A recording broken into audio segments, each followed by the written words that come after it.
year is 1917, and Representative Oscar Callaway enters a disturbing statement into the U.S. Congressional Record. The statement reveals why J.P. Morgan interests hired 12 high-ranking news managers. The 12 were asked to determine the most influential newspapers in America.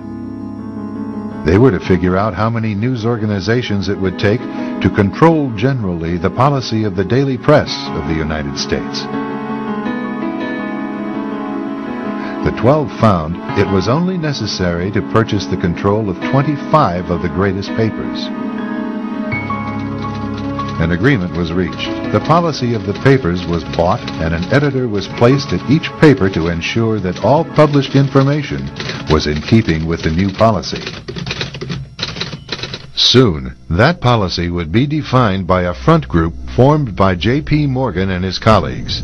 In fact, Morgan's personal attorney was founding president of the organization, the Council on Foreign Relations.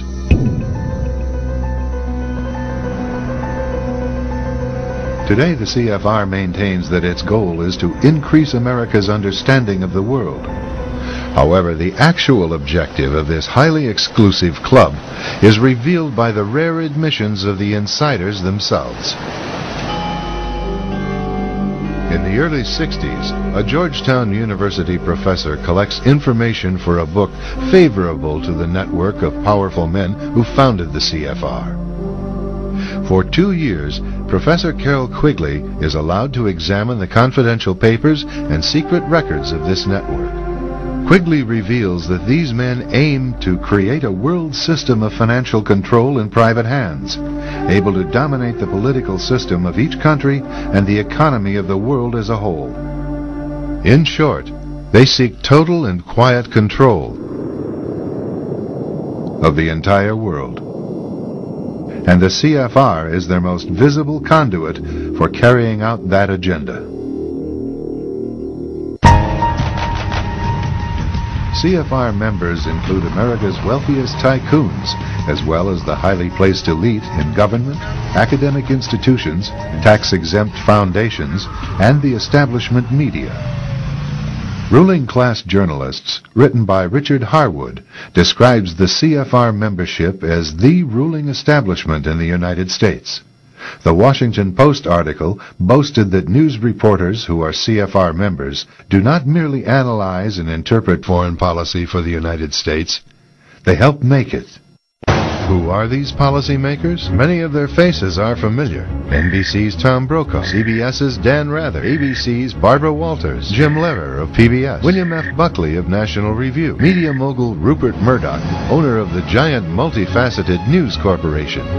These media heavyweights, and many others like them, are members of the CFR. Powerful corporations are also invited to become members. At the close of the 20th century, CFR influence presided over far-reaching consolidations of media control. In 1995, CFR members Michael Eisner of Disney and ABC's Thomas Murphy merged their media empires. Soon after the merger, the Disney-ABC empire becomes a CFR corporate member. In the year 2000, the world's largest internet service provider, America Online, joins forces with Time Warner, one of the world's largest news organizations. The CEOs favoring the move are CNN's Thomas Johnson and Time Warner's Gerald Levin, both CFR members. Once again, another media giant is created under the shadow of CFR influence. Today, an elite handful of individuals define the agendas that are supported by the empire of establishment news.